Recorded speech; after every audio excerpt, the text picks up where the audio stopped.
मेरे में कितना गुस्सा है, मेरे में कितना प्यार है आप लोगों के लिए, ठीक है, ये आप थोड़ी मेजर कर सकते हैं। TS है, FPS है, ठीक है, CGS है, इन सिस्टम के ऊपर बात करेंगे और इन एक सेकंड के 3 लाख हिस्से कर दो, उस एक हिस्से में जो डिस्टेंस लाइट तय करेगी वो 1 मीटर के बराबर तय करेगी, मतलब बड़ी हो, और उस ब्लैक बॉडी के 1 मीटर स्क्वायर एरिया के 6 लाख हिस्से कर दो, उस 6 लाख हिस्से में एक हिस्सा जो होगा उसका जो टेम्परेचर होगा वो 1 कैंडल का इक्वल होगा। अस्सलाम वालेकुम, क्या हाल है बच्चों। आज हम लेक्चर नंबर 2 क्लास 11 का शुरू करने जा रहे हैं, जिसके अंदर बेसिक सी चीज़ें पढ़ेंगे। फिजिकल क्वांटिटीज़ क्या है, base physical dry physical quantities क्या है, और मेन सिस्टम ऑफ यूनिट्स क्या है, SI सिस्टम ऑफ यूनिट्स क्या है, और जो बेस फिजिकल क्वांटिटी है उनको डिफाइन कैसे किया जाता है, ये सभी चीज़ें हम समझने वाले हैं। इससे जुड़े कुछ ना कुछ एमसीक्यूज जो प्रीवियस ईयर में आए हैं ईटा एम डिकेड में, उनको भी हम ज़रा देखेंगे। और साथ साथ अगर ये लेक्चर बहुत ही बेसिक है, तो जिन किसी को base physical quantity, derived physical quantity, इन चीज़ों के बारे में पता है, तो वो लेक्चर को जरा स्किप करके आगे जा सकता है, आगे से देख लीजिएगा, टाइम अपना बचा लीजिए। तो चलिए शुरू करते हैं हम। सबसे पहले भी बेस फिजिकल क्वांटिटीज नहीं बल्कि खाली फिजिकल क्वांटिटीज क्या होती है ये समझते हैं। क्या क्या चीज़ समझने वाले हैं, फिजिकल क्वांटिटी, फिजिकल क्वांटिटी, ठीक है बच्चों। तो देखिए बच्चों, हम जो फिजिकल क्वांटिटीज यानी कि ये जो अपनी सीरीज चलाएंगे ना, इसमें हम अपना एक बेच का नाम है जुनून बेच करके, ठीक है, उसको हम नीचे लिखेंगे भी, ठीक है, टैग में भी। तो इसी नाम से हम इसको शुरू कर रहे हैं और डेली बेसिस पे लेक्चर अपलोड करेंगे इंशाल्लाह, 1 लेक्चर डेली बेसिस पे। और इस हिसाब से इंशाल्लाह बोर्ड के पेपर आने से पहले पहले हम आपको जो है ना पूरा जो बुक है सिलेबस है इसको कवर करने हैं हमने। तो उम्मीद करते हैं हमारे साथ बनी रहेगा जोश वलवले के साथ, और हमारे ये जो पेज हमने शुरू किया इसको आगे शेयर कीजिएगा, आसपास बताइएगा, ठीक है कि। तो अब हम पढ़ते हैं physical quantities. Basically physical quantities क्या होती है, किसी भी मटेरियल है, फिजिकल क्वांटिटी बेसिकली क्या है, किसी भी मटेरियल या सिस्टम की वो प्रॉपर्टीज, ठीक है, किसी भी मटेरियल या सिस्टम की वो प्रॉपर्टीज जिससे हम उस सिस्टम के बारे में कुछ मेजरमेंट कर सकते हैं, तो वो बेसिकली क्या है, फिजिकल क्वांटिटीज। यानी कि ये ऐसी प्रॉपर्टीज होती है किसी भी मटेरियल या मीडियम की, मटेरियल या सिस्टम की, जो कि हमने खास और खास मेजरमेंट के लिए हमने मुख्तस की है, मेजरमेंट के लिए हमने रखी है। देखो, हर किसी भी प्रॉपर्टी की, किसी भी मटेरियल या किसी भी सिस्टम की हर प्रॉपर्टी तो थोड़ी नहीं मेजर कर सकते हम। अगर मैं एक वो हूँ, बॉडी हूँ, मटेरियल हूँ, तो मेरी हर सिस्टम, मेरी हर प्रॉपर्टी आप मेजर थोड़ी कर सकते हो। जैसे मेरे में कितना गुस्सा है, मेरे में कितना प्यार है आप लोगों के लिए, ठीक है, ये आप थोड़ी मेजर कर सकते हैं, ठीक है। तो ये चीज़ें मेजर नहीं हो सकती है, ठीक है। तो जो चीज़ें मेजर नहीं हो सकती यानी कि उनको कहते हैं सब्जेक्टिव थिंग्स। जो सब्जेक्टिव थिंग्स चीज़ें होती हैं उनको हम मेजर नहीं कर सकते, ठीक है। तो सब्जेक्टिव जितनी भी चीज़ें उनको हम मेजर नहीं कर सकते, तो वो आपके पास फिजिकल क्वांटिटी में नहीं आएगी। तो कुछ खास चीज़ें, कुछ खास प्रॉपर्टीज होती है किसी भी मटेरियल या सिस्टम की, जिसको हम मेजरमेंट कर सकते हैं, क्वांटिफाई कर सकते हैं, यानी कि जैसे आप लेंथ, मैस, टाइम, ये चीज़ें मेजरमेंट कर सकते हैं। तो ये क्या है, बेसिकली फिजिकल क्वांटिटी है। फिजिकल क्वांटिटीज बेसिकली क्या है, physical quantities are the property of a material, it is property, it is property of a material, मैं शार्ट लिख रहा हूं, मटेरियल और system that quantified for measurement. किसी भी मटेरियल की वो प्रॉपर्टी या सिस्टम की वो प्रॉपर्टी जिसको हम मेजरमेंट के लिए क्वांटिफाई कर सकते हैं, मेजरमेंट के लिए मुख्तस कर सकते हैं। तो मेजरमेंट के लिए हर चीज़ थोड़ी ना मुख्तस कर सकते हैं। एक बंदा है तो उसका गुस्सा मेजरमेंट के लिए आप मुख्तस कर सकते हो क्या, उसके उस बंदे की मेजरमेंट में आप हाइट मेजर करोगे, मैस मेजर कर लोगे, लेकिन उसके अंदर कितना गुस्सा है ये चीज़ आप मेजरमेंट नहीं कर सकते। ये एक चीज़ होगी। तो बेसिकली जो भी फिजिकल क्वांटिटी होती है उसके अंदर क्या क्या होता है, जो भी फिजिकल क्वांटिटी, मान ले कोई भी फिजिकल क्वांटिटी है, उसके अंदर कुछ ही चीजें होती है। क्या बात कर रहे हैं, एक आपके पास न्यूमेरिकल वैल्यू होती है, एक यूनिट होती है, यानी कि मैग्नीट्यूड होता है और साथ में यूनिट होती है, ये आप कहते हो। यानी कि न्यूमेरिकल वैल्यू होती है एक, न्यूमेरिकल वैल्यू और साथ में यूनिट, तो और यूनिट के साथ डायरेक्शन भी होती है पास में, डायरेक्शन किसी किसी में वेक्टर क्वांटिटी में।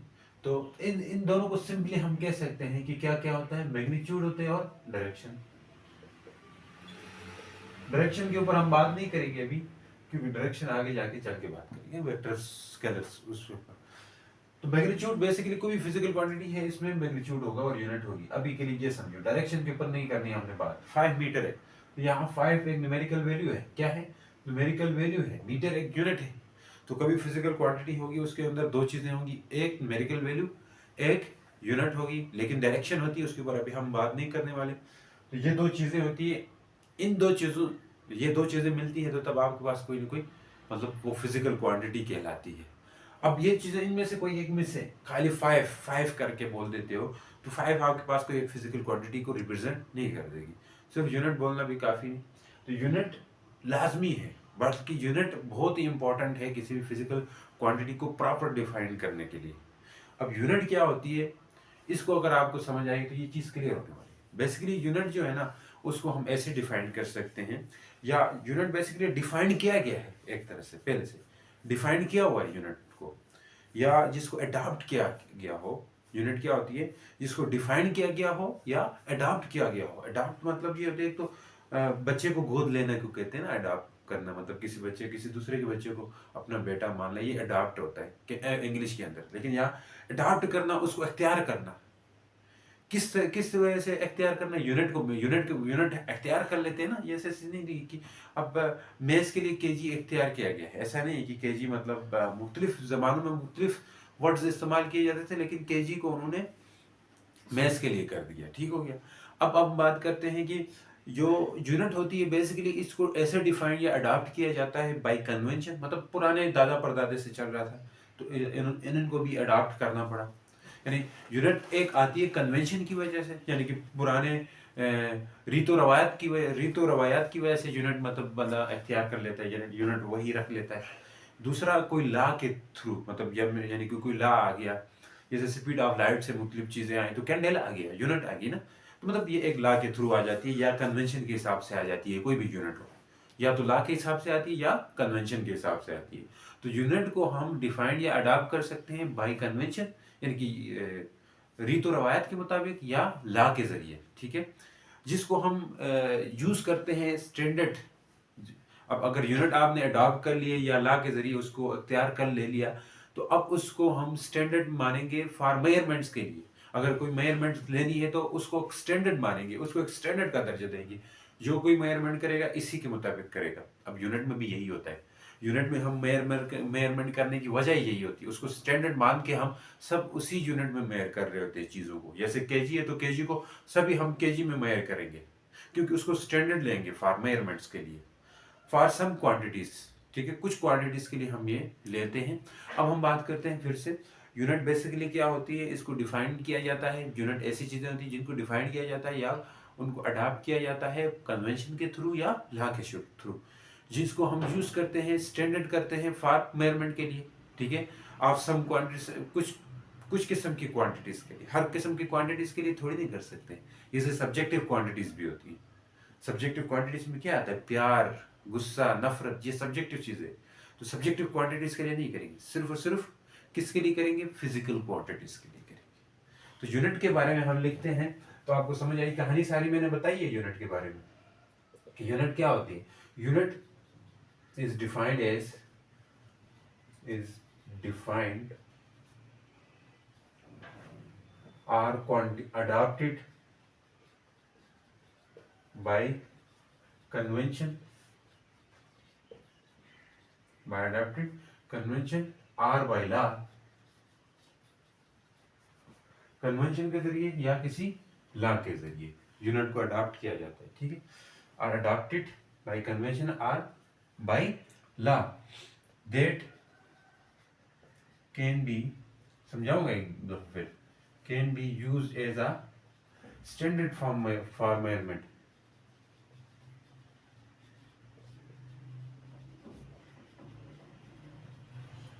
स्टैंडर्ड फॉर मेजरमेंट, जिसको हम स्टैंडर्ड लेते हैं मेजरमेंट के लिए, of some point of quantity, of some of some kind of quantity.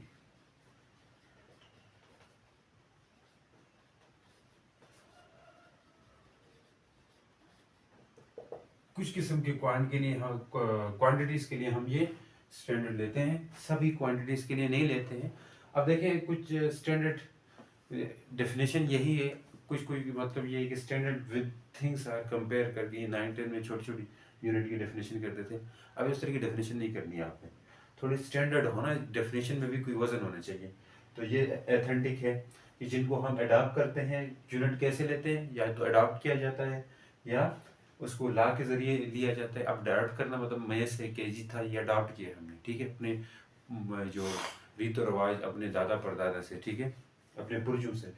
तो ला के जरिए हम इसको ले लेते हैं और स्टैंडर्ड लेते हैं किसके लिए, मेजरमेंट के लिए, ठीक है। और ये कुछ ही क्वांटिटीज के लिए स्टैंडर्ड लेते हैं, सभी के लिए नहीं लेते हैं, ठीक हो गया। तो ये बेस फिजिकल क्वांटिटी के ऊपर आगे जाके हम चल के बात करेंगे, तो ये आपके पास यूनिट के बारे में कंसेप्ट क्लियर हो जाएगा।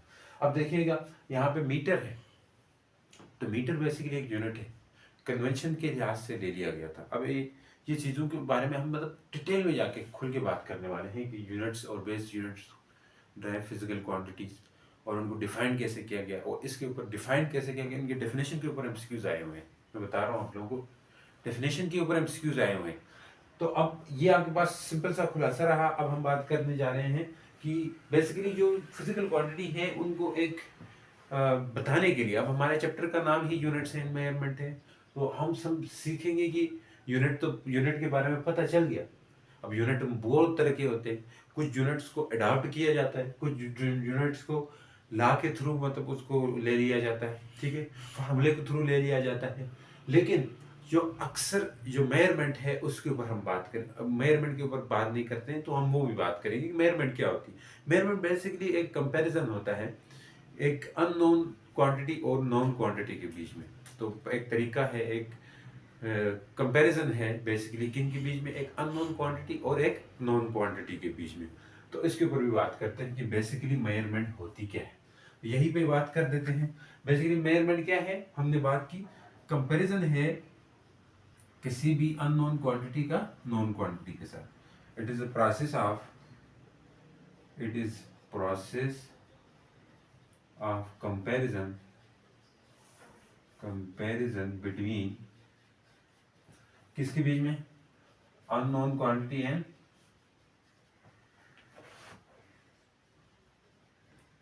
Known quantity.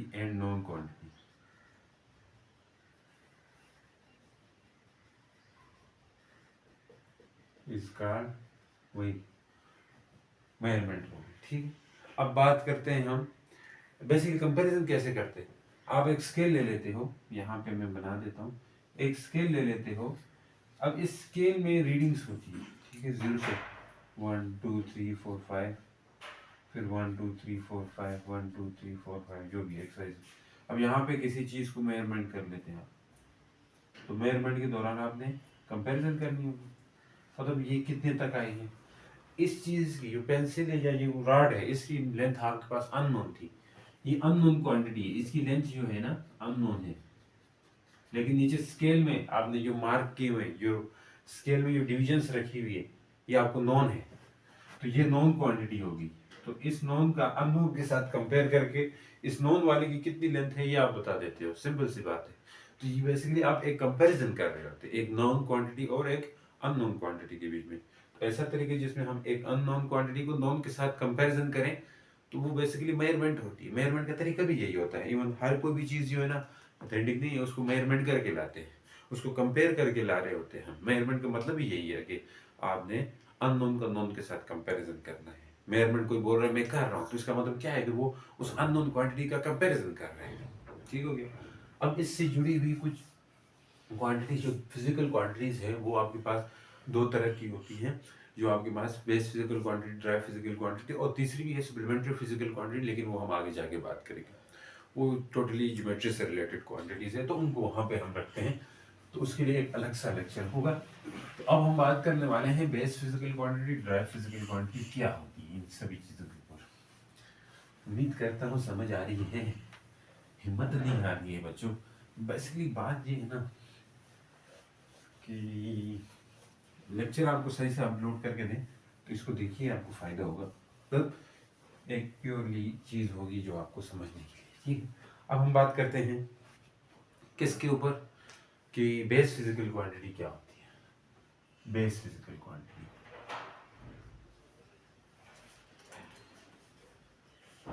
Base physical, basically जो बेस फिजिकल क्वांटिटी है, इनको हम ऐसे डिफाइन कर सकते हैं, ये ऐसी फिजिकल क्वांटिटीज होती है जिसको हम in term of other physical quantity define नहीं कर सकते। ये खुद बेस होती है, ये खुद बुनियाद होती है। तो बुनियाद हमेशा मिलके ही दूसरी चीज़ें बनाती है, तो कोई दूसरी चीज़ मिलके बुनियाद नहीं बना रही होती। तो बेस फिजिकल क्वांटिटी बेसिकली क्या है, ऐसी फिजिकल क्वांटिटीज जिसको हम किसी दूसरे फिजिकल क्वांटिटीज के टर्म में इसको डिफाइन नहीं कर सकते। those physical quantity which cannot be defined in term of other physical quantity, that is basically base physical quantity। और base physical quantity खुद एक वो है, बेस है। तो इस बेस से ही मिल के दूसरी चीज़ें बनेंगी, न कि कोई दूसरी चीज़ मिल के बेस बनाएंगी। ये हमारा इसके ऊपर वो है। और देखे बिना अगर हम बात करें सिंपली, अगर इंग्लिश के अल्फ़ाबेट्स ले लें हम, इंग्लिश के अल्फ़ाबेट्स में आप ABC जोड़ के एक वर्ड बनाते हो। मतलब ABC क्या है, बेसिकली बेस है। उर्दू में भी देखें, अलिफ बे जो है ना, वो बेस है आपके पास, वो मिलके कोई अल्फाज लफ्ज़ बना रहे होंगे। तो मतलब क्या है कि बेस हमेशा मिलके दूसरी चीज़ें बनती है, और उनको डिफाइन करने के लिए हमें बेसिकली इन जो बेस फिजिकल क्वांटिटीज जो है ना, इनको डिफाइन किया गया है, हम इसको डिफाइन करेंगे। ऐसी नहीं है ये कि आप कहें कि बेस फिजिकल क्वांटिटी बस रख लिए तो रख लिए, ऐसा नहीं है। हम इसके ऊपर आगे चल के SI सिस्टम इंटरनेशनल में पढ़ेंगे। उसके बाद इन जो बेस फिजिकल क्वांटिटी, बेसिकली जो 7 बेस फिजिकल क्वांटिटी है, उनको डिफाइन किया गया है प्रॉपर, उनको डिफाइन किया गया है, उसको हम देख लेंगे। बेसिकली अभी के लिए आप ये सोच रहे हैं कि ये ऐसी फिजिकल क्वांटिटी, इनको हम डिफाइन कर सकते हैं, इनको हमने कर सकते हैं, क्या किया हुआ है, लेकिन बेसिकली आपने पढ़ा हुआ नहीं और मैंने पढ़ाया हुआ नहीं। तो इनको डिफाइन किया गया है, लेकिन इन्हीं के दम पे, इन्हीं के उस पे दूसरों को भी डिफाइन किया जाता है, क्योंकि ये बेस है, ठीक है। तो बेस फिजिकल क्वांटिटी अभी के लिए आप यहाँ डेफिनेशन जान लें, आगे चल के हम इसके ऊपर प्रॉपर जो बेस फिजिकल क्वांटिटी है, इनको डिफाइन बेसिकली कैसे किया गया है, इसके ऊपर भी हम अपनी बात करेंगे, ठीक है। तो बेस फिजिकल क्वांटिटी क्या है, those physical quantity, those physical quantity which does not, which cannot भी लिख सकते हैं, ठीक है, which cannot define in term of other physical quantity।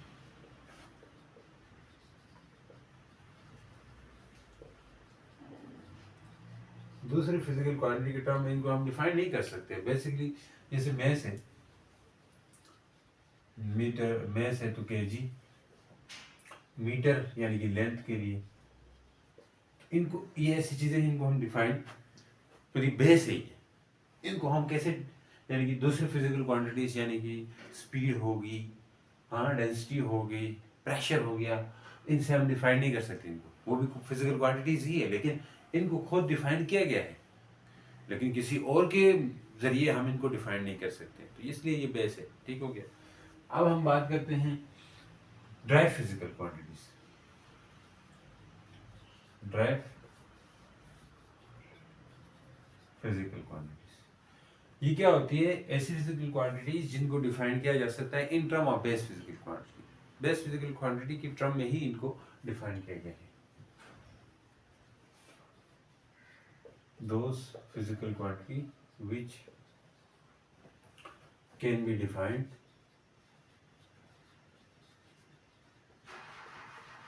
in term of, which can be defined in term of what, base physical quantity।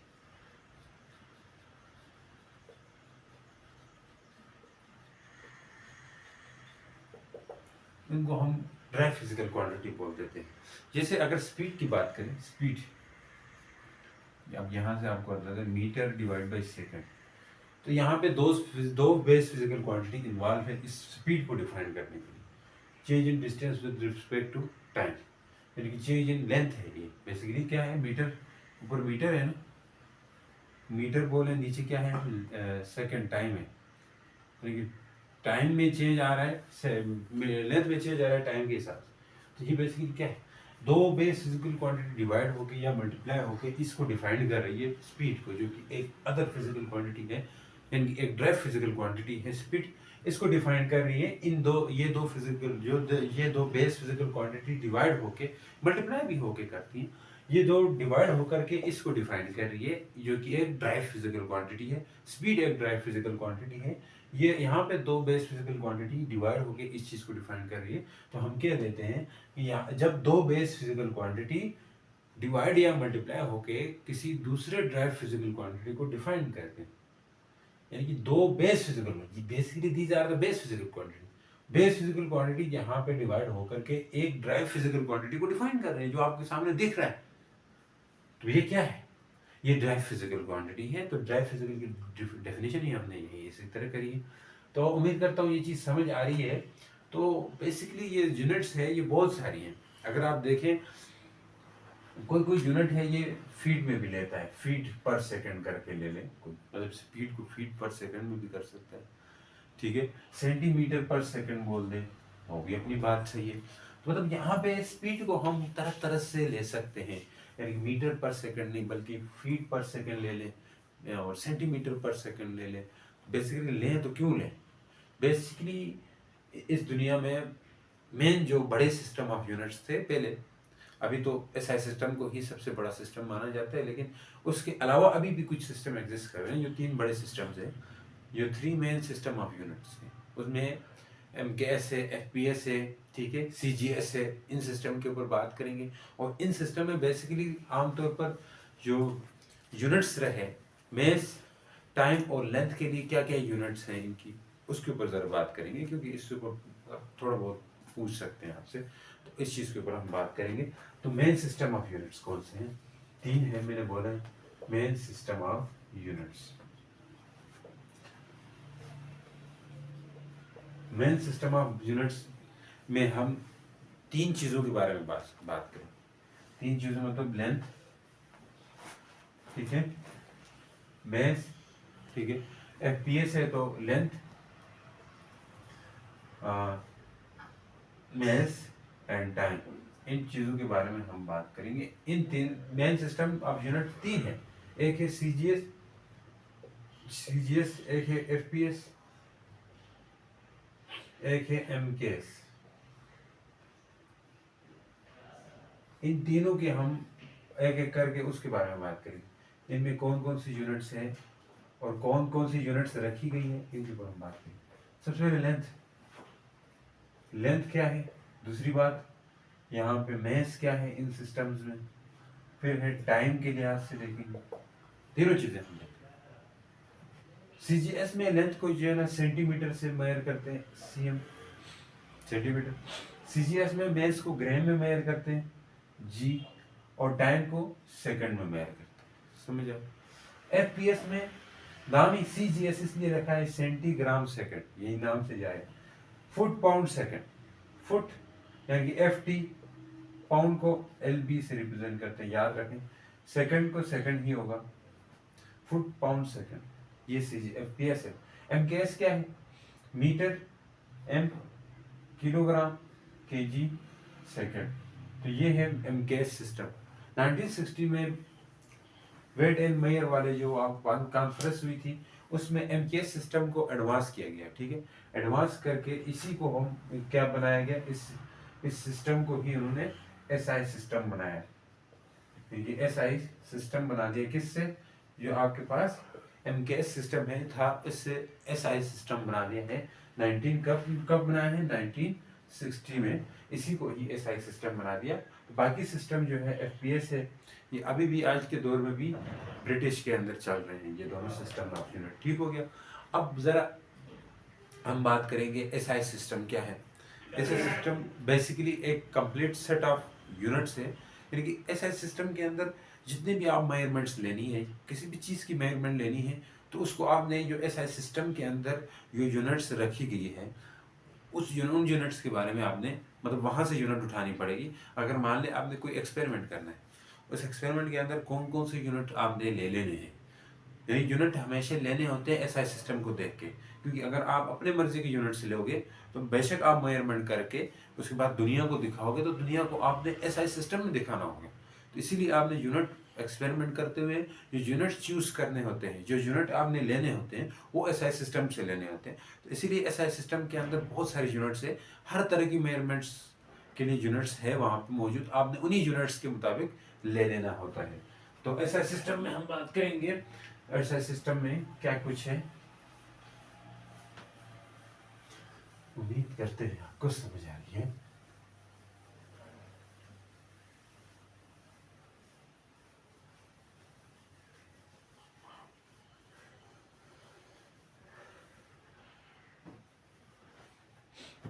System international,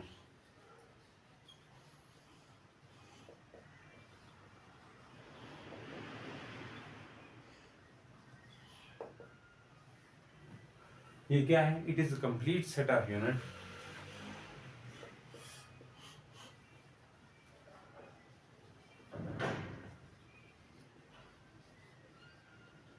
units for measurement. कोई measurement के लिए एक कंप्लीट सेट ऑफ यूनिट है SI system. ठीक है, इसमें से there are 7 SI system के अंदर जो 7 बेस फिजिकल क्वांटिटी है उनको की बुनियाद बनाया गया। 7 बेस फिजिकल क्वांटिटी कौन सी है? SI 7 base physical quantity.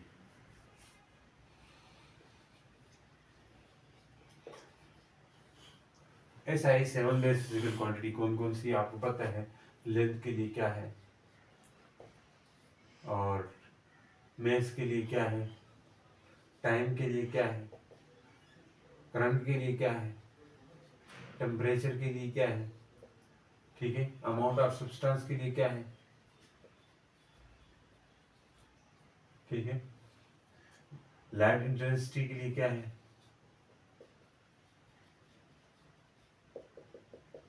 Temperature के लिए क्या है, टेम्परेचर हो गया, कितने हो गए? 1 2 3 4 5 6 7 पूरे हो गए। लेंथ के लिए आपको पता है यूनिट वगैरह लेंथ हो तो मीटर है, इसके लिए किलोग्राम है, ये पूरा पूरा नाम लिख रहा हूँ।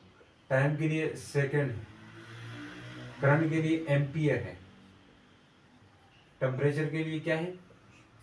टेम्परेचर के लिए केल्विन है, अमाउंट ऑफ सब्सटेंस के लिए मोल है, लेमिनेसेंटिसिटी के लिए कैंडेला है। अब अगर इसकी यूनिट यूनिट लिख दें तो वो कैसे यूनिट लिख सकते हैं? मीटर, और इसके लिए मैस के लिए केजी, इसके लिए सेकंड के लिए एस, एम्पियर के लिए कैपिटल ए, केल्विन के लिए के, मोल के लिए एम ओ एल, कैंडेला के लिए सी डी लिख सकते हैं। देखिए ये डिफाइन किया गया है एसआई बेस फिजिकल क्वांटिटी, इनको मैंने डिफाइन किया है यहाँ पे, लेकिन इनकी डेफिनेशन पे गौर नहीं करना। गौर करना ही तो करो समझने की हद तक, लेकिन उस तरह समझ नहीं आएगी जिस तरह आपको समझ आनी चाहिए।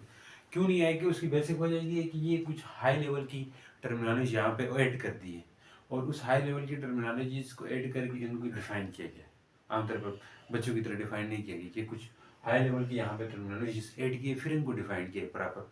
ठीक है, तो समझ आए तब भी ठीक है, नहीं आए फिर भी आपने ये जो पॉइंट्स यहाँ पे लिखे हुए, नंबरिंग लिखी हुई, इनको आपने याद रखना है, एमसीक्यूज के लिए आ सकते हैं और आए भी हैं ये वाली चीज़ें। तो सबसे पहले कि मीटर को कैसे डिफाइन किया, मीटर की जो नहीं कि 1 मीटर किसके इक्वल होगा, शुरू में कैसे डिफाइन किया गया ये बात हम ये समझने वाले। 1 मीटर को बेसिकली टाइम टू टाइम, यानी कि हर दौर में इसकी डेफिनेशन चेंज होती गई। पहले जो 1 मीटर था ना, वो आपके पास ये है, आमतौर पर जो लाइट है, लाइट के हवाले से तो नहीं किया था, पहले एक रॉड रखा था उन्होंने, प्लेटिनियम इरिडियम का रॉड रखा था, उस रॉड की जो लेंथ थी उसको उन्होंने 1 मीटर कहा था। लेकिन बाद में टाइम के साथ साथ उस रॉड की लेंथ चेंज हो गई और बहुत सारे मसले भी आए इस लेंथ के साथ, तो उन्होंने ये वाली डेफिनेशन को चेंज कर दी। क्योंकि रॉड जो रखा हुआ था, मेन चीज़ बताऊं, जो रॉड रखा हुआ था जो प्लेटिनियम इरिडियम का, ये एक अलाई है, ठीक है, प्लेटिनियम और इरिडियम को मिक्स करते हैं, प्लेटिनियम प्लेटिनियम और दूसरा क्या है? इरिडियम। इसमें एक प्लैटिनियम एक मेटल है, इसमें 90% ये होता है और 10% ये होता है, इन दोनों का मिक्सचर बनाते हैं तो वो एलॉय बन जाते हैं, ठीक है। तो इसका राड था, लेकिन ये राड सिर्फ और सिर्फ अर्थ तक एप्लीकेबल था, जमीन में तो ठीक था, ये चल रहा था, मतलब यहाँ यहाँ आप कहते ये ठीक है, लेकिन ये जमीन से बाहर के लिए एप्लीकेबल नहीं था, ठीक है। ये वाली जो डेफिनेशन है तो उन्होंने चेंज कर दी और ये डेफिनेशन उन्होंने लाइट के हिसाब से रख दी गई, लाइट के हिसाब से रख दी गई। किसको? इस डेफिनेशन को। उन्होंने कहा कि वो डिस्टेंस बेसिकली 1 मीटर वो डिस्टेंस होगा जो लाइट जो है वो इतने सेकंड में 1/2 बेसिकली आपको पता है कि लाइट जो है वो, मैं ये चीज़ें मिटा देता हूँ ताकि आपको समझाने में आसानी हो जाएगी, ठीक है। लेकिन ये रख देता हूँ, यूनिट बाकी तो मिटा देता हूँ। बेसिकली आपको एक चीज़ बता दूँ, मैं बताता चलूँ, वो क्या है कि आपके पास पता है स्पीड ऑफ लाइट वो कितनी है। जो स्पीड ऑफ लाइट बेसिकली होती है वो हम लिखते हैं 3 × 10⁸ मीटर पर सेकेंड, लेकिन ये नहीं है। असल में स्पीड ऑफ लाइट जो है वो है 299792458, ये है मीटर पर सेकेंड। असल में स्पीड ऑफ लाइट ये। तो speed of light basically 1 metre क्या होगा? 1 मीटर बेसिकली होगा वो डिस्टेंस जो स्पीड ऑफ लाइट की वैल्यू है उसके मतलब रेसिप्रोकल 1 ये स्पीड ऑफ लाइट का रेसिप्रोकल है। स्पीड ऑफ लाइट की जो रेसिप्रोकल यानी कि जो टाइम लेगा उसमें जो डिस्टेंस कवर करेगी वो आपके पास 1 मीटर होगी। अब इस चीज को हम, इसका क्या मतलब है? इस स्पीड ऑफ लाइट यानी कि ये इसका क्या मतलब है? यानी कि लाइट जो है वो 1 सेकंड में 299792458 मीटर का डिस्टेंस कवर करती है लाइट। 1 सेकंड में इतना डिस्टेंस। अगर कोई कहे स्पीड ऑफ लाइट ये 1 सेकंड में, इसका मतलब क्या होता है? स्पीड ऑफ लाइट यानी कि 1 सेकंड में इतना डिस्टेंस तय कर रही है। अब इसी चीज को आप ऐसे भी कह सकते हो, अगर 1 सेकंड में इतना करे तो 1 मीटर जो है ना वो कितने टाइम में करेगी? 1 सेकंड में इतना ज्यादा कर रही तो 1 मीटर क्या हो, कितने टाइम में करेगी? 1 मीटर जो है ना उसके लिए आपने इस चीज को डिवाइड कर देना होगा 299792458 जो है ना इतने सेकंड में, यानी कि 1 सेकंड का 3 लाख टाइम कम, 1 सेकंड का 3 लाख हिस्से कर दो, ये देखिए में लगभग 3 लाख बनता है। 1 सेकंड के 3 लाख हिस्से कर दो, उस एक हिस्से में जो डिस्टेंस लाइट तय करेगी वो 1 मीटर के बराबर तय करेगी। मतलब ये डेफिनेशन बहुत ही वो है यार, मतलब इतने टाइम में जो डिस्टेंस होगा वो 1 मीटर के इक्वल होगा। तो 1 मीटर को बेसिकली इस तरह डिफाइन किया गया। आपने सिर्फ और सिर्फ इस वैल्यू को याद रखना है एमसीक्यूज के लिए, बाकी कुछ करने की जरूरत नहीं। 1 मीटर जो है ना इसके इक्वल होगा, ये आप इस वैल्यू को याद रखें। तो एमसीक्यूज के अंदर आए तो इसको आपने जनरल टिक करना होता है, ठीक है। पाकिस्तान में तो फिर 1 kg को भी डिफाइन किया गया है, इसकी भी डेफिनेशन चेंज होती रही है। बाद में ये फोटॉन और फ्रीक्वेंसी से रिलेटेड इसके डेफिनेशन बनाएंगे, लेकिन शुरू में जो डेफिनेशन थी वो लिखी है यहाँ पे, ठीक है। वो क्या है?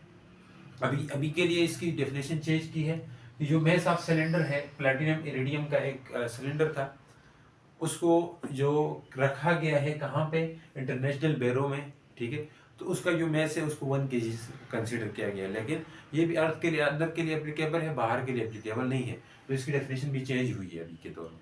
अब बात करते हैं सीजीएम। अब ये सेकंड कैसे रखा गया, सेकंड टाइम 1 सेकंड कैसे डिफाइन होगा इसके ऊपर, यानी कि इसमें भी आपने ये वैल्यू, ये प्लैटिनम इरिडियम का ये बात याद रखनी है। और 1 सेकंड को कैसे डिफाइन किया गया है इसको भी आप याद रखें। बेसिकली क्या होता है, सीजियम 131 ये एक आइसोटोप है, 133 ये एक आइसोटोप है, ये इलेक्ट्रोमैग्नेटिक रेडिएशंस इमिट करता है। जब इस सीजियम इरिडियम को किसी दूसरे मेटल के ऊपर आप फॉल करवाओगे, किसी दूसरे चीज के ऊपर, सब्सटेंस के ऊपर इसको फॉल कराओगे, तो इसकी इलेक्ट्रोमैग्नेटिक रेडिएशंस जाके जहां से इलेक्ट्रॉन को इमिट करेंगे। बेसिकली क्या होता है, किसी दूसरे के ऊपर फॉल कराते हो, किसी रे को फॉल कराते हो, रेडिएशन को जब किसी दूसरे एटम के ऊपर फॉल कराते हो, गिराते हो, तो ये क्या करता है, यहाँ से इलेक्ट्रॉन को इमिट कर देता है, यानी इलेक्ट्रॉन को निकालता है बाहर। तो जब ये सीजियम 131 से इलेक्ट्रोमैग्नेटिक रेडिएशन निकलती है, तो ये इतने टाइम पीरियड के बाद, कितने टाइम पीरियड, 9192631770, इतने टाइम पीरियड के बाद ये जो है ये इलेक्ट्रॉन को इमिट कर देती है। इतने टाइम पीरियड का मतलब क्या है, इतने एक टाइम पीरियड क्या होता है आपको पता है, पढ़ा होगा, ये एक टाइम पीरियड होता है।